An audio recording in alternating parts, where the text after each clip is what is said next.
She asked a homeless stranger to be her date at her ex's wedding. He said yes. She thought she was using him for one night. She had no idea he had a name that made billionaires nervous. And what happened inside that wedding hall?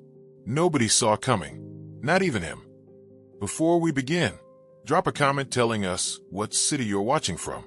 And at the end, rate this story from 0 to 10. Enjoy the story, everyone. Some days start like any other. Coffee, keys, mailbox. Ella Carter had done it 100 times. The walk down to the building entrance. The familiar squeak of the metal door. The automatic reach inside. But this Tuesday, her hand came back holding something different. A gold-lettered envelope. Satin ribbon. The kind of stationery that costs more than her weekly grocery run. She didn't open it immediately. She didn't need to. Her hands already knew. Marcus Webb.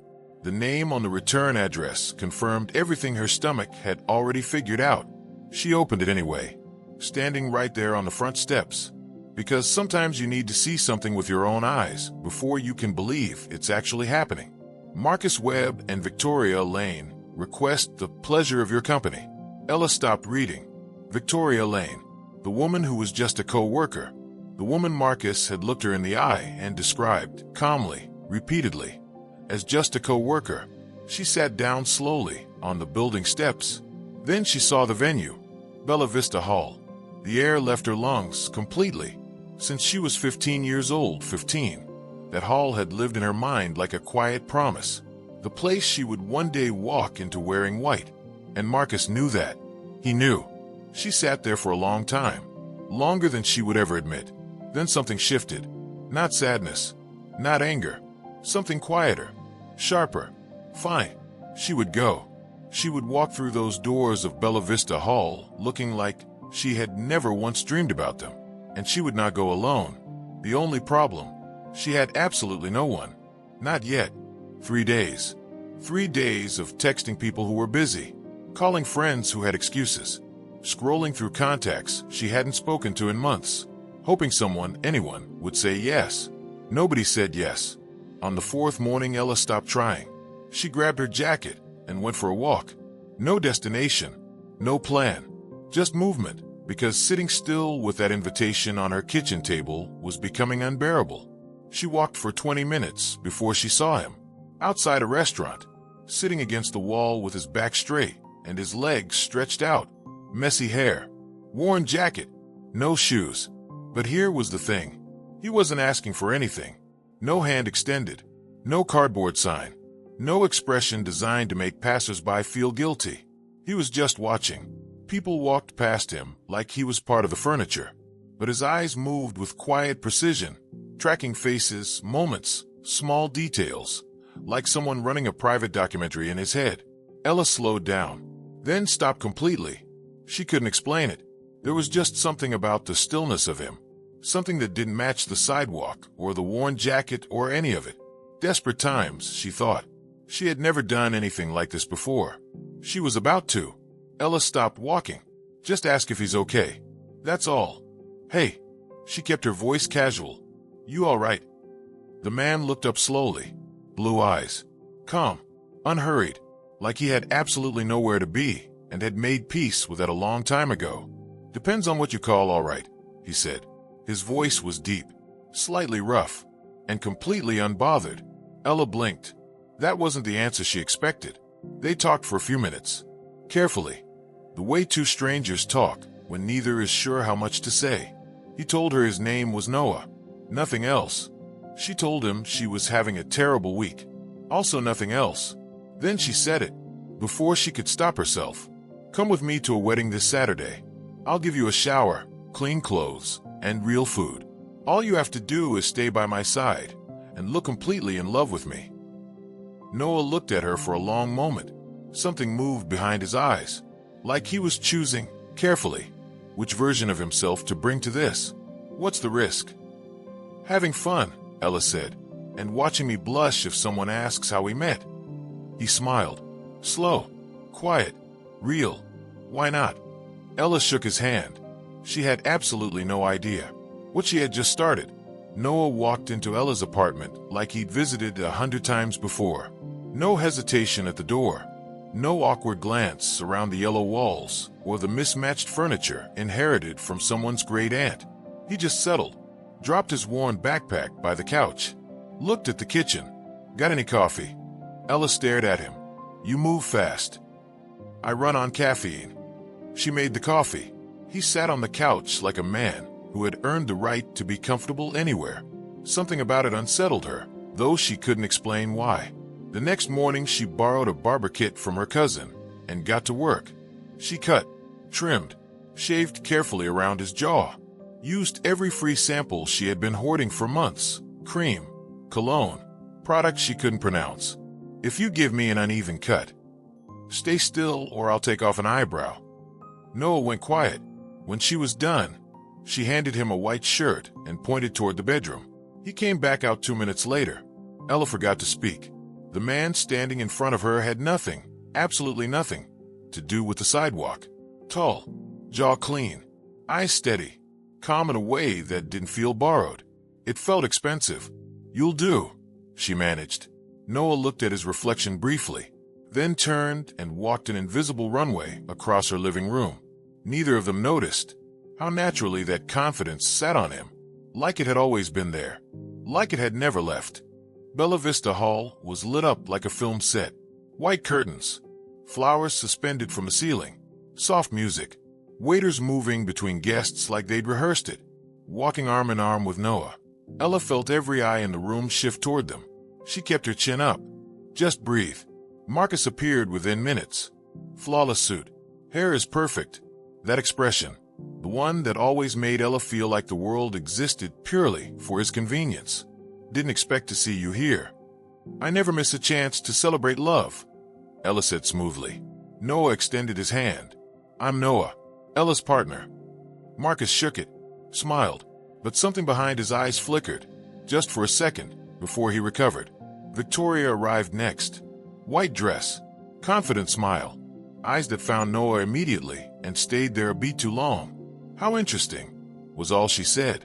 Throughout the evening, Ella watched Noah move through that room.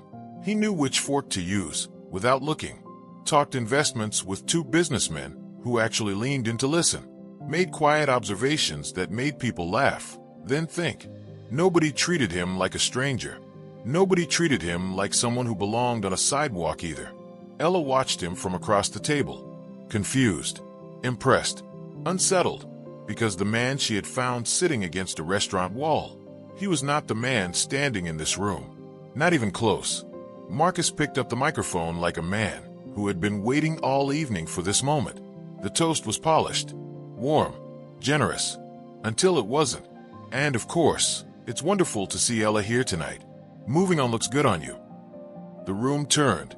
Every head, every eye. Ella felt the floor tilt beneath her heels.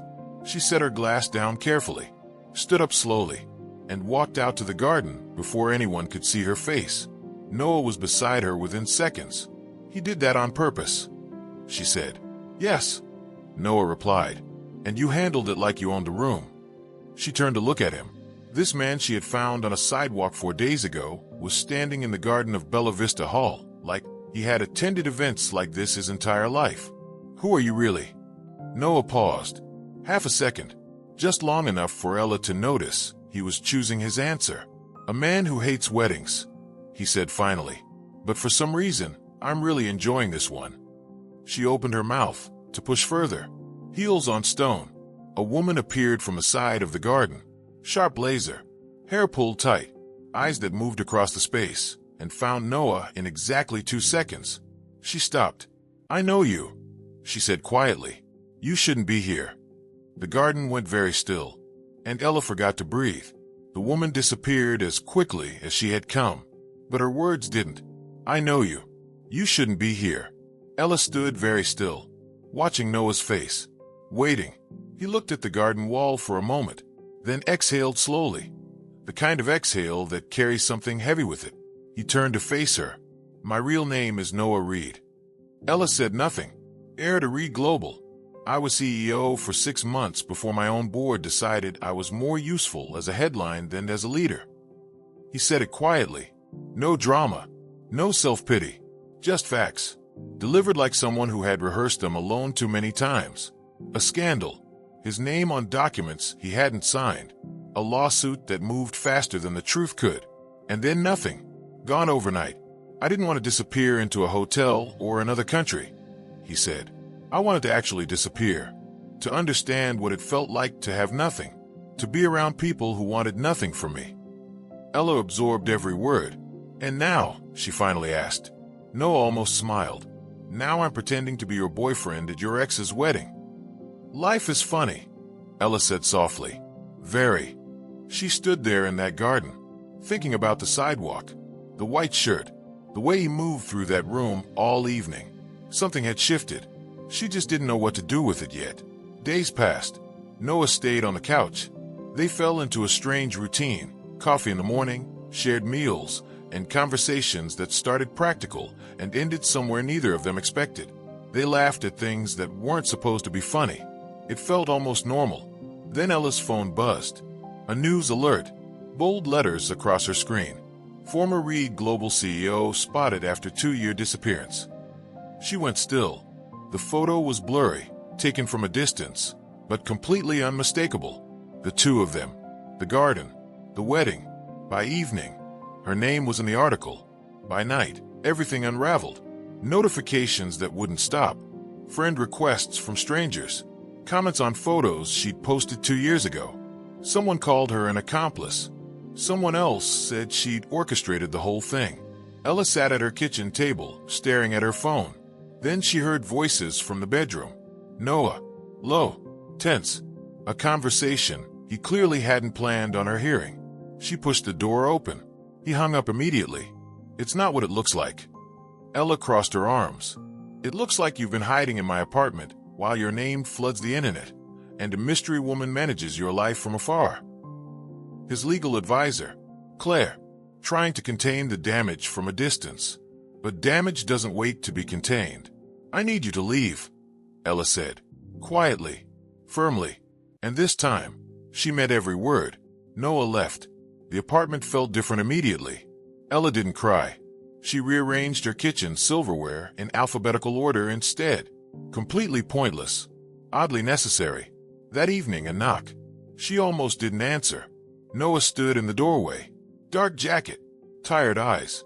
An envelope was held carefully in both hands, like it contained something fragile. I came to end this the right way.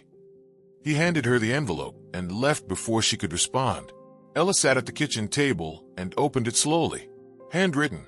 Every word leaned slightly on the page, like the hand that wrote them wasn't entirely steady.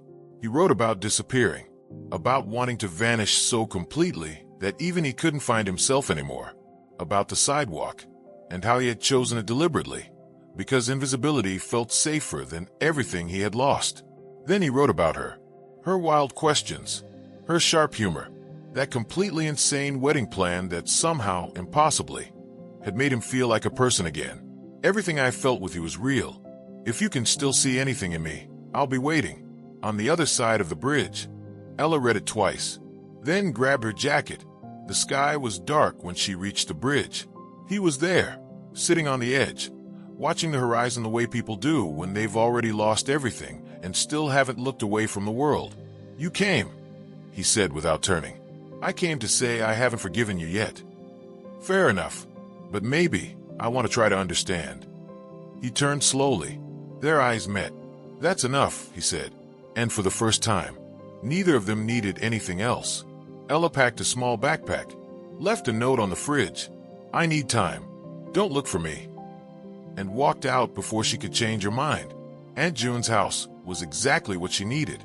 Modest walls, plants everywhere, 3 cats who asked nothing of anyone, a silence that felt earned rather than empty. Aunt June opened the door, looked at Ella's face, and asked 0 questions. She just made lemon tea and said, "Life only rushes when we try to slow it down." Ella turned off her phone, stopped reading headlines, sat on the porch every morning watching the cats argue over the same sunny patch of ground. She tried to remember who she was before the invitation, before Bella Vista Hall, before Noah. But he was in everything, in the shape of clouds she pointed out to nobody, in songs that came on the radio at the wrong moment, in the quiet, especially the quiet. Meanwhile, Noah did what came naturally to him. He investigated. Old photos of Ella online, public records, a name, Aunt June, connected to a modest house 300 kilometers from the city. Within 24 hours, he knew exactly where she was. He didn't call a car service. He bought a bus ticket, got off at a dirt road station with a backpack and a borrowed hat pulled low, walked through unfamiliar streets, asking about a girl with wild hair who talked to herself while walking. An old woman pointed to a house with lavender pots on the porch. "Take it slow," she said quietly. "That girl has a bruised heart." Noah thanked her and walked up slowly, just like she had once walked toward him. Aunt June's door opened before Noah could knock. Ella looked at him, said nothing for a moment. "How did you find me?" "You taught me how to look." She stepped aside. He walked in. That night they talked. Really talked. No walls. No half-truths. Just everything. Laid out honestly for the first time. Aunt June appeared in the doorway at exactly the right moment. "If you're going to say something that matters, wait until the coffee is ready." Ella laughed. Something inside her let go.